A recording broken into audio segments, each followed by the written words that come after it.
오늘은 좀 전에 읽은 마태복음 11장 2절에서 11절의 말씀을 가지고 그리스도 예수 안에서는 만사가 축복이다 하는 제목을 가지고 여러분과 함께 교통하겠습니다. 하나님은 유일하게 선하신 분입니다. 그리고 하나님만이 언제나 옳습니다. 그리고 이 사실은 결코 변하지 않는 것입니다.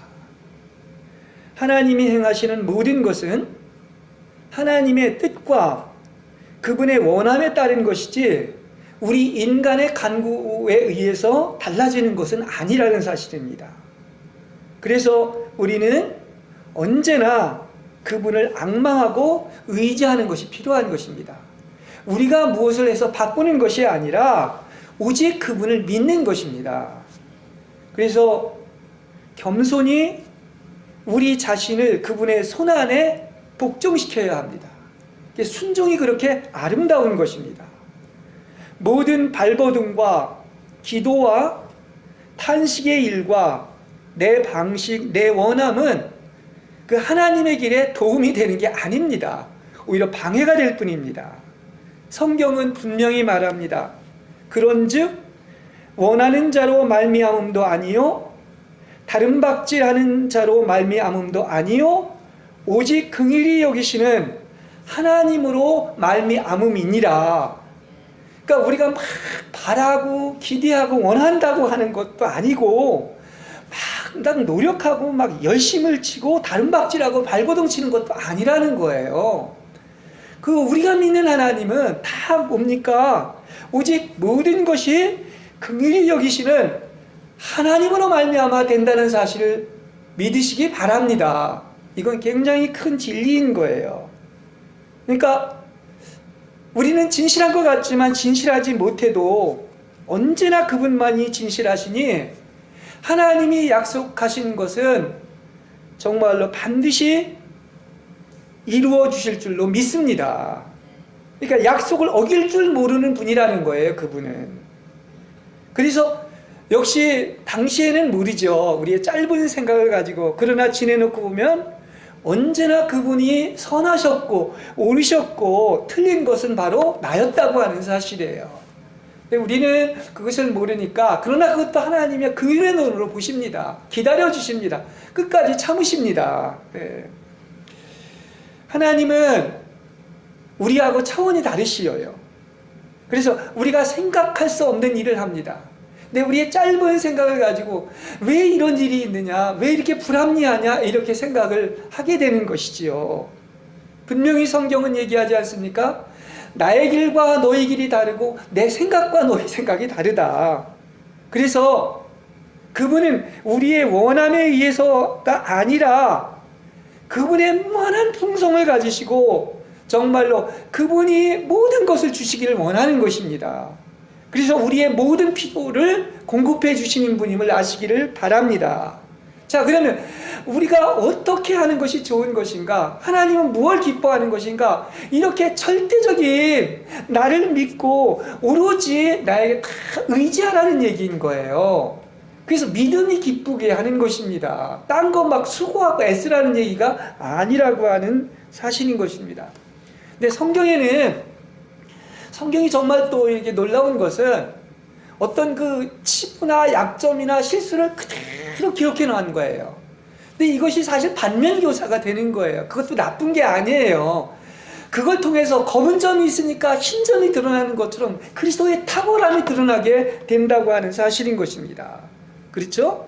그래서 이런 것들이 자세하게 기록되어 있는 것은 우리한테 거울이 되고 그렇게 정말 주님을 사랑했던 사람도 이렇게 실족을 할 수 있고 말에 실수를 하는 것이 있는 것이구나 하는 것을 우리에게 보여주고 있는 것입니다.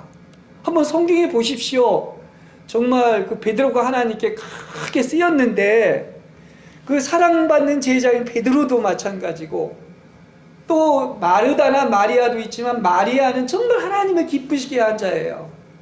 그러나 주님이 자기 오빠가 죽었을 때 자기 인간적인 방식을 가지고 정말로 어떻습니까? 그 알지도 못하는 얘기를 하는 것을 알 수가 있습니다. 또 오늘 본문 세례 요한도 마찬가지인 거예요. 아까 읽었지만은 정말로 이렇게 여자로 태어난 자 중에서 정말 주님도 인정하신 예언자예요. 이만큼 큰 자가 없다고 했는데도 불구하고 오늘 본문에 보면은 그야말로 해서는 안 될 말을 하는 것을 알 수가 있는 것입니다. 그래서 이러한 사례들이 왜 성경에 기록되어 있느냐고 하면은 그게 하나님의 넓은 품인 거예요. 다시 말하면 하나님을 알고 그래서 영적으로 분별을 하게 되고 그래서 역시 하나님만이 선하시고 오르심이 드러나고 있다는 사실을 아시기를 바랍니다. 그래서 성경은 정말 보면 볼수록 하나님의 풍요와 지혜와 지식은 심오합니다. 정말 알면 알수록 정말 어떻습니까? 이게 한이 없는 거예요. 끝이 없습니다. 그래서 그렇게 풍성할 수밖에 없는 거예요. 그래서 정말로 많은 일들이 당시에는 이해되지 않고 불합리하지만 그런데 정말 믿음이라는 게 오히려 불합리하기 때문에 믿는다고 하는 그런 말도 했는데 옳지 않게 여겨지는 모든 것이 왜 유익이 되느냐고 하면 이것이 서로 작용을 해서 좋은 결과를 이룬다는 사실을 아시기를 바랍니다. 이게 믿음이에요. 그것을 알 수가 있습니다. 자, 구체적으로 오늘 본문에 보면 이 마태복음 11장 2, 3절에 이렇게 나옵니다. 그런데 저는 이거 설교 주면서 그런데도 분명히 단어 하나도 이유가 있구나 하는 생각을 해봤습니다. 그런데 요한은 그리스도께서 하신 일을 감옥에서 전해 듣고서 제자들을 예수님께 보내시어 이렇게 질문을 합니다. 오시기로 되어 있는 분이 선생님이십니까? 그렇지 않으면 다른 분을 기다려야 하겠습니까? 저는 이걸 영적으로 다 이런 직관이 오더라고요. 이 말 자체가 벌써 베드로가 아직도 자기가 주님을 알매도 불구하고 요한이 알매도 불구하고 어떻게 하고 있느냐? 벌써 자기 제자들을 보내가지고 이걸 따지기 시작했다고 하는 것은 자기가 그렇게 말을 해놓고도 말입니다. 아직도 자기의 어떠함이 있는 거예요. 다시 말한다고 하면 그분은 흥하여야 되겠고 나는 세해야 된다면 완전히 그분이 무대 전면에 확 나타나기 위해서 자기는 어떻게 돼도 좋다고 하는 이런 생각을 해야 되는데 제자들을 보내가지고 당당히 이렇게 따지는 모습을 보고 있습니다. 그것도 어떻게 따져요? 보내셔가지고 오시기로 되어 있는 분이 선생님이십니까? 그렇지 않으면 다른 분을 기다려야 하겠습니까? 저는 그래서 본문을 읽으면서 그게 영적으로 딱 이렇게 직감이 오더라고요. 세례 요한이 하지 말아야 할 말을 하고 아직도 자기의 어떤 생각, 자기의 원함, 자기의 기대에 맞지 않기 때문에 이런 말을 가서 한 것이 아닌가 하는 생각을 했습니다. 왜냐고 하면 분명히 성경은 얘기하고 있습니다. 세례 요한이 주님을 모르지 않았습니다. 잘 알았습니다. 그야말로 자기는 구약에 예언되어 있는 이 주의 길을 예비하기 위하여 보내진 사자로서 이미 주님이 어떠한 분이라는 것을 알고 증거를 했던 거예요. 그렇죠? 그 성경 여러 군데 나오는 것을 알고 있습니다. 나는 그분의 신발의 끈을 풀기도 부족한 사람이다. 나는 물로 세례를 주지만 그분은 성령과 심판의 불로 세례를 준다. 나는 세하여야 하고 그분은 흥하여야 한다. 심지어 세례를 베풀 때 하늘에서 이는 사랑하는 아들 내 기뻐하는 자라는 음성을 듣고 알았습니다. 그래서 보라, 저분이야말로 세상 죄를 지고 가는 하나님의 어린 양이로다. 이렇게까지 고백을 하고 있는 거예요. 분명히 이런 것을 본인의 입으로 이렇게 말씀했음에도 불구하고 아마 이것도 모든 것이 과정과 단계가 있는 것 같아요. 이걸 알았지만은 영적인 실제가 되기까지에는 그 과정이라는 게, 시간이라는 것이 있다고 하는 사실인 것입니다. 그래서 제가 아까 그런데라는 말 하나도 의미가 있다고 하는 것은, 여러분 보십시오. 그리스도께서 그 근방 여러 마을에서 가리키고 기적을 행하시고 이제 전도하시라고 그분을 떠났다는 소식을 감옥에서 세례 요한이 듣게 된 것이었습니다. 그리고서 이런 질문을 왜 했을까요? 그가 주님을 사랑하고 사역을 하다가 헤롯에 의해서 지금 감옥에 갇혔는데 이런 질문을 한 것은 지금 자신을 돌봐주지 않는 것처럼 그렇게 여겨졌고 또 지금 감옥에서 오랜 시간 동안 고통 가운데 기다렸는데 아니 자신의 길을 열어주지 않는 것을 보면서 마음이 약해진 것입니다. 그렇습니다. 그래서 주님은 이것을 가지고 분명히 얘기를 하고 있죠. 6절에서 뭐죠? 나로 인하여 실족하지 않는 자는 복이 있다 이렇게 하시면서 세례 요한이 실족한 것을 얘기하고 있는 것입니다. 자, 그래서 이렇게 얘기합니다. 예수님은 그 이제 요한이 보내서 이런 말을 하는 제자들에게 이렇게 얘기를 합니다. 너희는 그러면 듣고 본 대로 요한에게 가서 알려라 이렇게 얘기해요. 그대로 그냥 알리라는 얘기예요. 그러니까 들은 것이 바로 그 예수님의 가르침 아닙니까? 그렇죠? 근데 이게 왜 중요하냐고 하면 하나님의 말씀을 한번 역사하면 그 마음속에서 계속해서 살아 움직이게 되기 때문에 그런 거예요. 그리고 뭘 전하라 알리라고 그러냐면 지금 이런 기적이 일어나고 있는 것들 그대로 가서 알리라는 얘기인 것입니다. 그러니까 이렇게 얘기한 것은 바로 뭐냐? 요한이 지금 실족했기 때문에 이걸 그대로 전하라고 얘기를 하고 있는 거예요.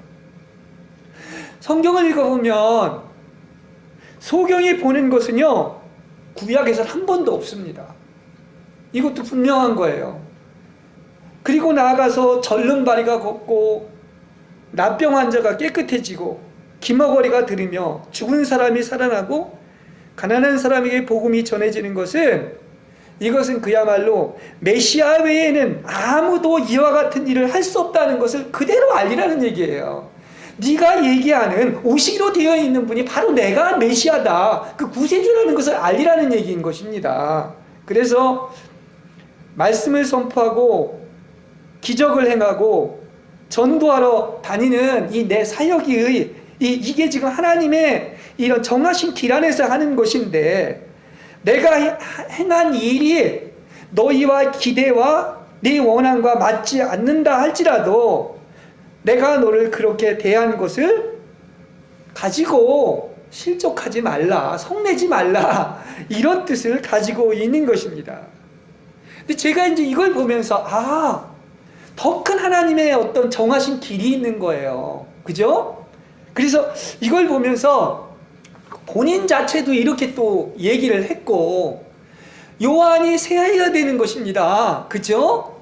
왜냐 이제 예수님이 나타났잖아요. 그러니까 제가 볼 때 요한이 옥에 갇히고 더 나아가서는 앞으로의 일이었지만 아마 목베임 당하고 순교하는 것은 이건 하나님이 정하신 길인 것 같습니다. 그렇죠? 그걸 모르는 거예요. 그죠? 그런 훌륭한 일을 함에도 불구하고 근데 이게 하나님이 정하신 길이라면 어떻게 해야 되겠습니까? 따라가야죠. 그게 복이죠. 그렇죠? 그게 더 큰 상급과 축복을 얻는 것 아니겠습니까? 그래서 세례 요한은 이렇게 주님이 바로 오실 메시아인 것을 분명히 알았는데 그러나 그도 역시 어떤 인간인지라 자기가 바라는 것, 자기가 기대하는 어떠함이 있었단 말입니다. 그렇죠? 다 알면 좋게요. 또 다 알면 그게 문제가 있습니까? 그게 어디 인간이겠습니까? 그렇죠.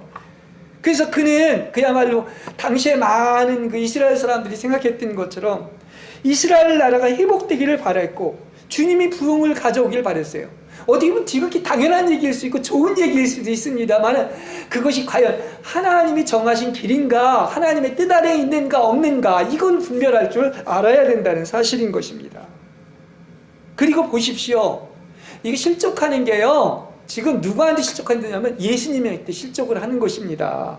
이게 바리새인이나 서기관한테 실족한 것이 아닌데 왜 그러냐면 무엇보다도 그는 주님을 사랑했고 이 일을 위해서 그분의 영광만을 위했고 주님의 오심을 예비하고 헌신을 했는데 자기 기준 자기가 바라는 대로 봤을 때 구해주기는커녕 자신을 대하는 것과 일하는 방식이 전혀 자기의 기대와 자기의 바람과는 달라서 이렇게 마음이 상해서 실족한 것을 보여주고 있는 거예요. 근데 이것조차도 저는 귀한 것입니다. 예.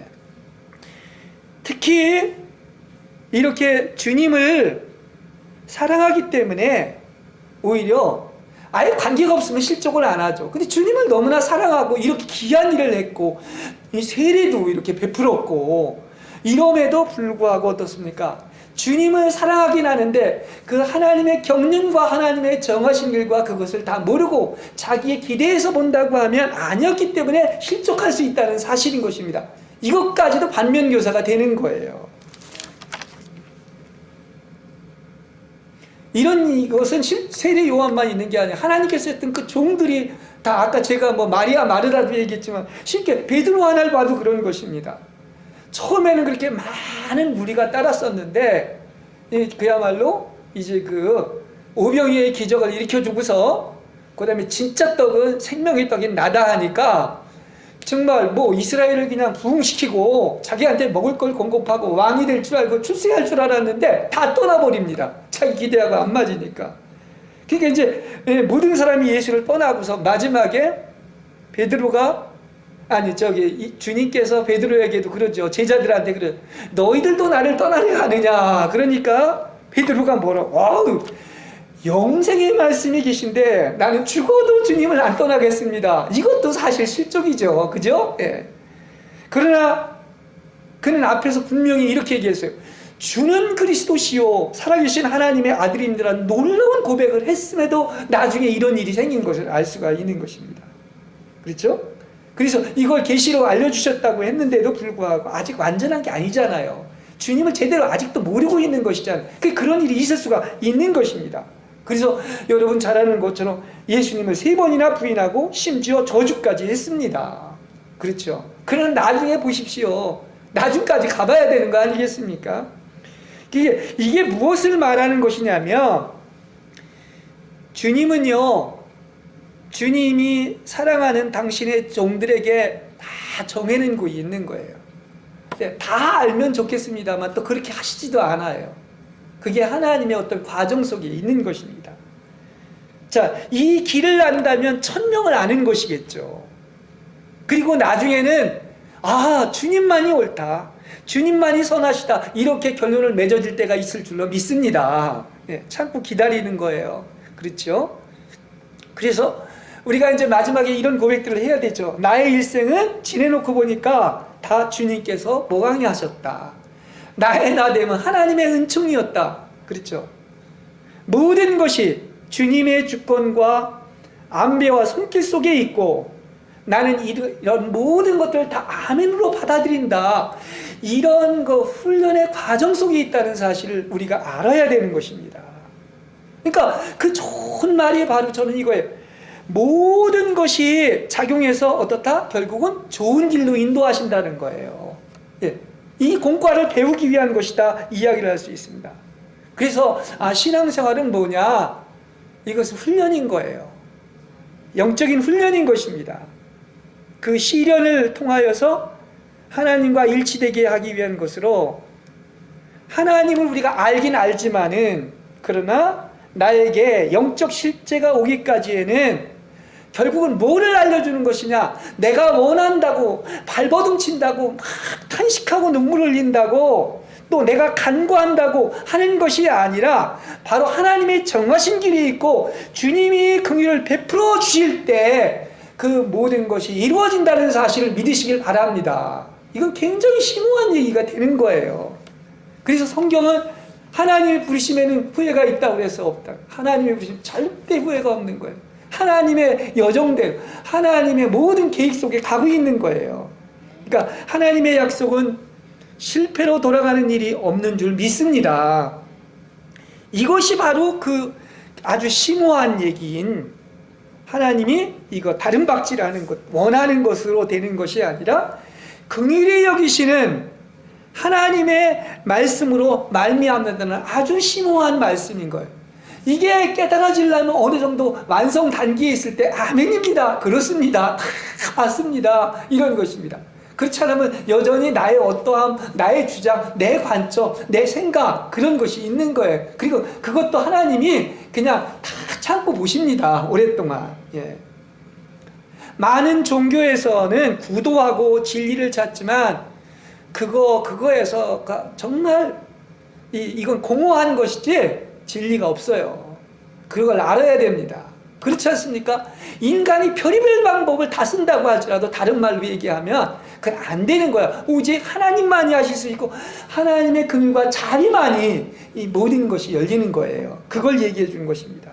왜냐? 주님 자신만이 진리고 이 모든 것은 다 어디에 달려있다? 부르시는 하나님께 속한 것이요, 하나님의 긍휼에 속한 것이요, 하나님의 주권에 속한 것이요, 그리스도를 믿음으로 이제 영혼이 안식을 얻을 수 있고 모든 것을 받아들일 수 있고 하나님의 선택에 대해서 찬양을 드리지 않을 수 없는 것은, 이 모든 것은 하나님 안에 있지 않고는 안 된다는 것입니다.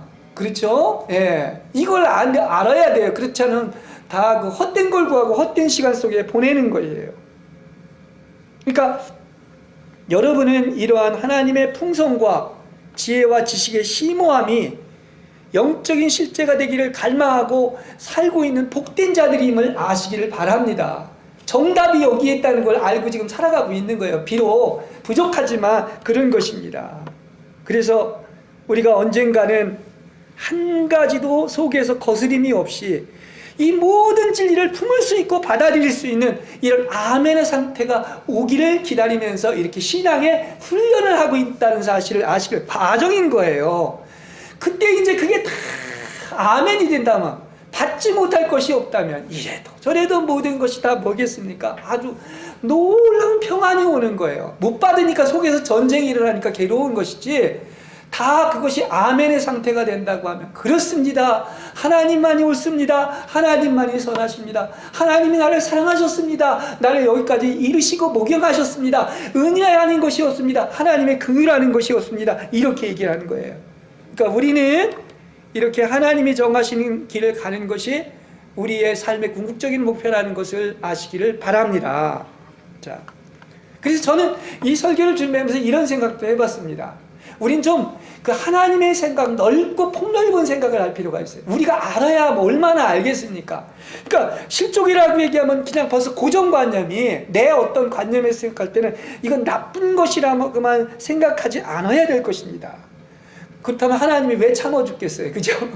그러니까 천연적인 관념에서 적어도 하나님께 헌신한, 존경받을 만한 사람들은 그럴 수 없다는 것은 이건 한 면만 보고 있는 거예요. 그렇습니다.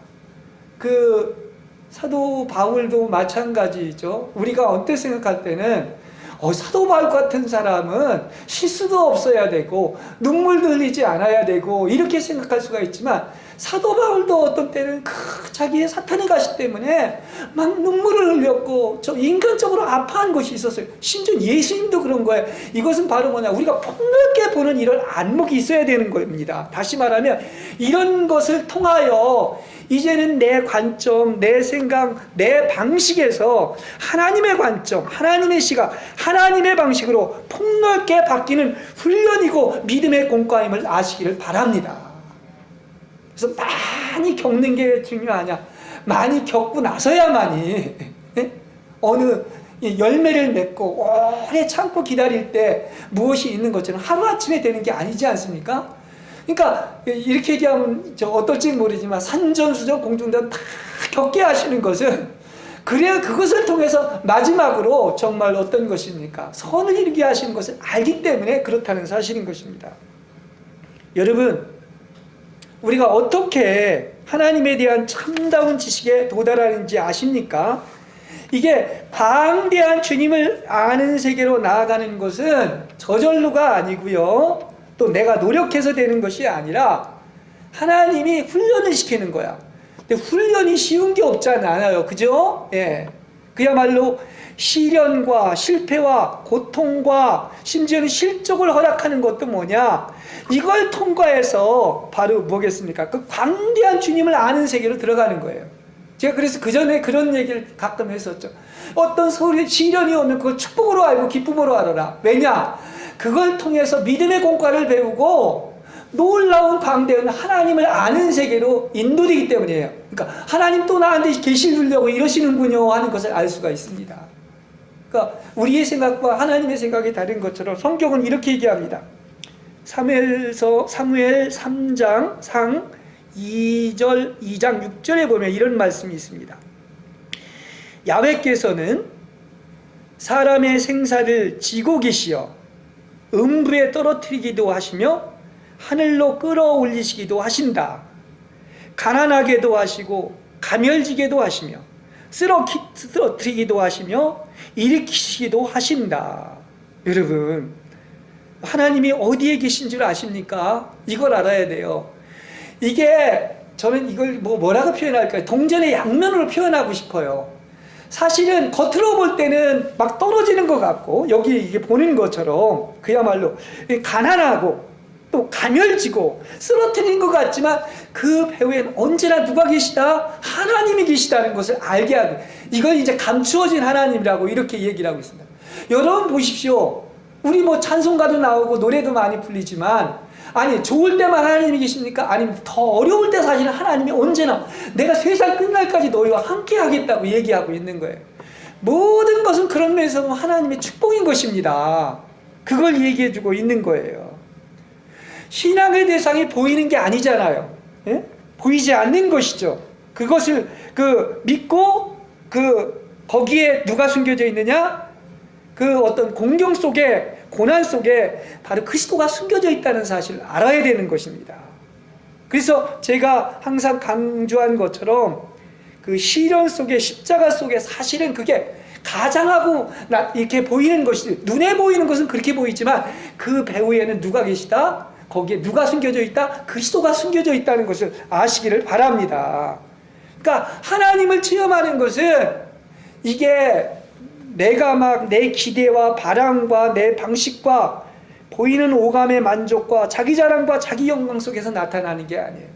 자기의 욕심이 다 끝날수록 어떻습니까? 새로워질수록 거기에서 하나님이 계시고 나타난다는 사실인 것입니다. 안 보이는 것은 다 뭐 때문이다? 바깥에 보이는 것 가지고서 거기서 하나님을 보려고 하니까 안 보이는 거예요. 하나님이 영적인 존재인데 자꾸 오감이나 보이는 세계에서 보면 하나님이 안 보여요. 그 보이는 세계 뒤에 이면에 하나님이 감추어져 있다는 사실인 것입니다. 그래서 이렇게 놀랍고 풍성한 그리스도를 체험하는 것을, 그래서 그렇게 얘기를 한 겁니다. 그 시련과 실패와 심지어는 실족을 통하여 형성된다는 사실. 얼마나 큰 사고입니까? 한 면만 보는 사고가 아닌 거예요. 그래서 감히 여러분한테 얘기를 하지만, 저에게 이러한 과정, 이러한 어떤 실패와 시련과 이런 실족이 없었다면 이렇게까지 얘기할 수 있어요. 그렇게 깊고 심오한 주님을 체험하지 못했을 거예요. 이렇게 말을 해낼 수가 없는 것입니다. 그러니까 그때 당시 힘들었지만은, 그 시련과 위기가 힘들었지만 많은 것을 겪은 만큼, 그것을 뛰어넘은 만큼, 시련을 겪은 만큼 어떻습니까? 광대한 하나님의 세계로 인도되는 것을 발견하고, 그래서 하나님을 만나게 된 것을 너무나 감사하게 되는 거예요. 그렇습니다. 그래서 아까도 얘기를 했지만 그분은 어떻게 한다? 살리실 때, 여러분을 부활시킬 때 죽음으로 하시는 거야. 나쁜 게 아니에요. 이게 동전의 양면이야. 여러분, 한쪽이 죽으면 한쪽이 부활하는 거예요. 내가 죽으면 그리스도가 부활하는 것입니다. 여러분, 하늘을 올리시려면 먼저 지옥으로 끌어내리는 거예요. 근데 이 지옥을 끌어내는 게 나쁜 게 아닙니다. 그건 결국은 뭡니까? 하늘로 올리려고 하는 그 과정 속에 있다는 사실인 것입니다. 우리의 일생에서도 쉬운 예를 보면 이런 일이 반복이 됩니다. 우리의 생각하고 달라요. 우리의 관념하고. 그렇죠? 예. 그러니까 우리는 그렇게 본다고 하면 우리의 어떤 주장, 내가 옳다고 하는 이런 것들이 언젠가 다 내려놓을 때가 있습니다. 이제 주장하지 않습니다. 하나님의 긍휼과 자비만을 바랍니다. 오직 그분만을 믿습니다. 이런 날이 오시길 바랍니다. 쉬운 예를 보십시오.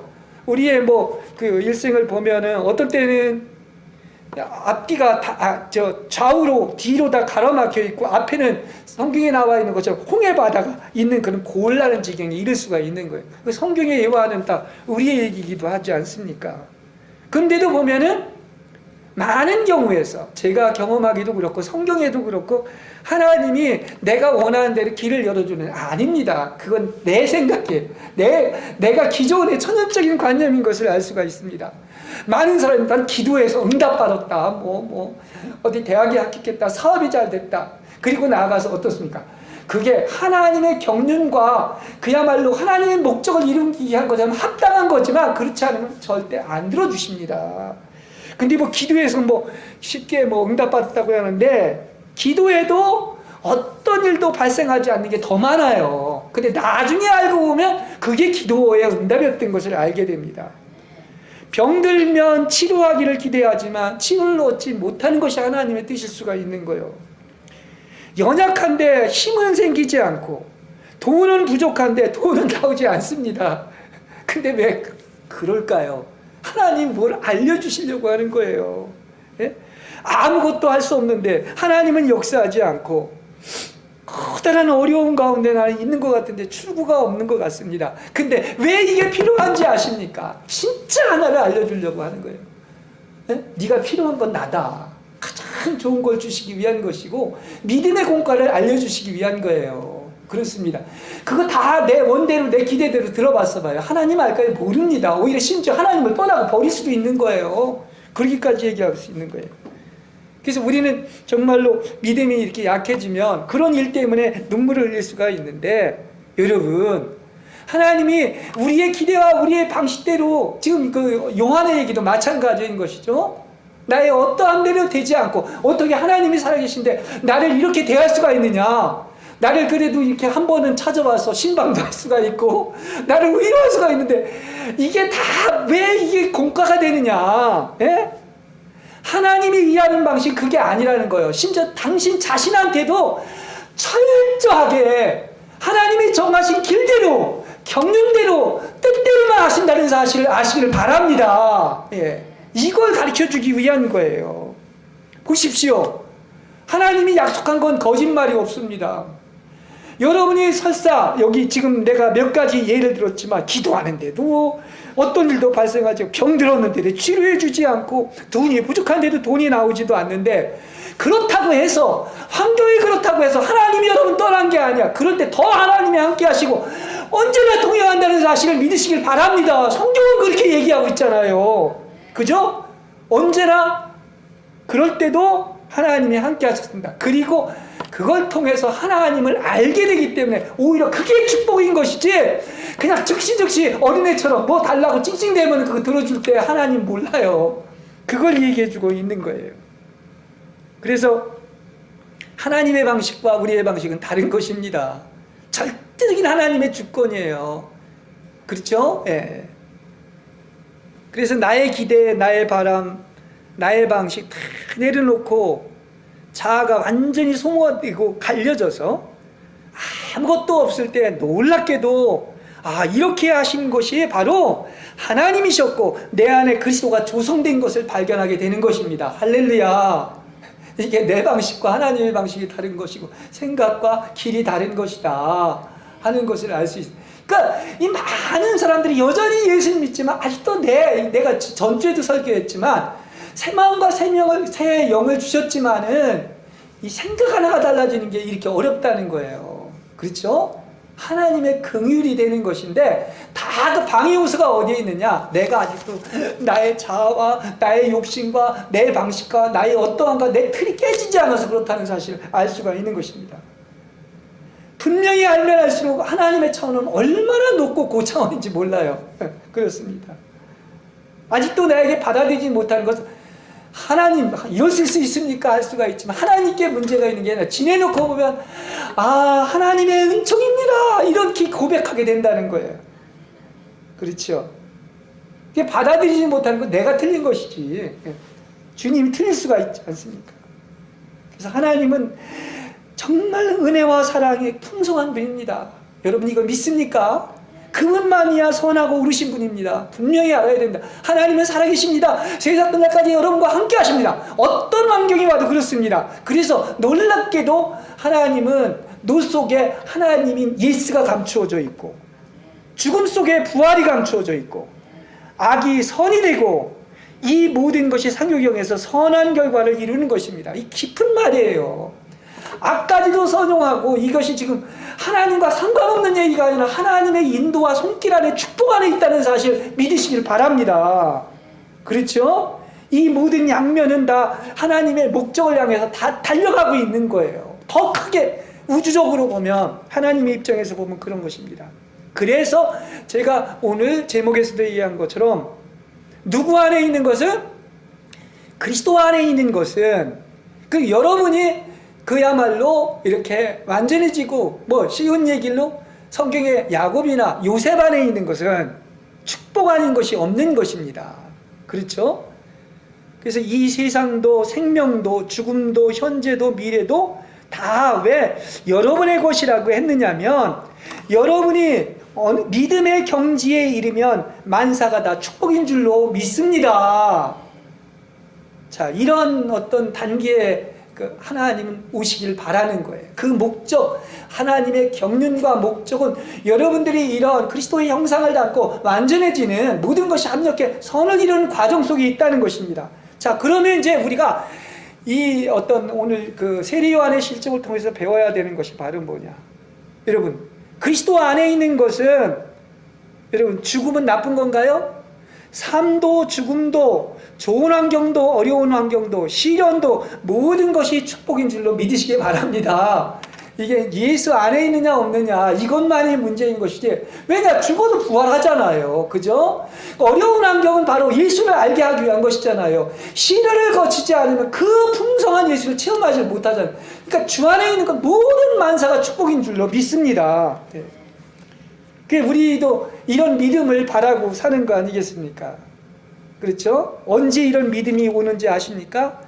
하나님이 나를 벌하시고 멸망시키고 버리신다 하여도 자비하신 하나님으로 믿어지는 때가 오는 것입니다.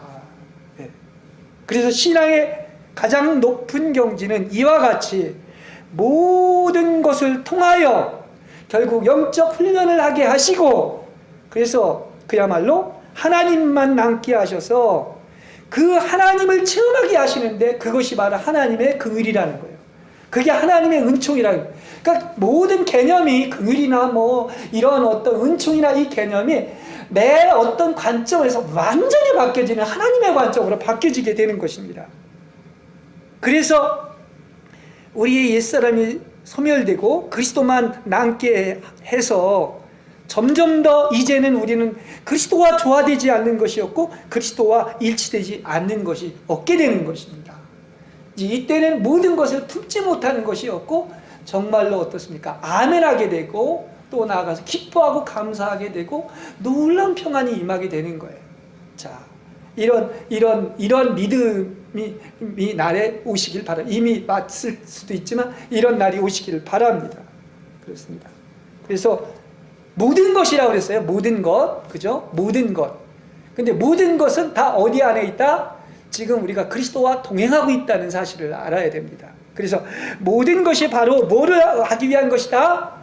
하나님의 관점, 하나님의 경륜과 목적에서 보면 바로 하나, 오직 하나. 여러분이 그리스도 예수를 알고 그분만을 믿게 하시고 그리스도와 하나 되게 하기 위한 하나님의 긍휼하심과 인도와 손길 가운데 있다는 사실을 믿으시기 바랍니다.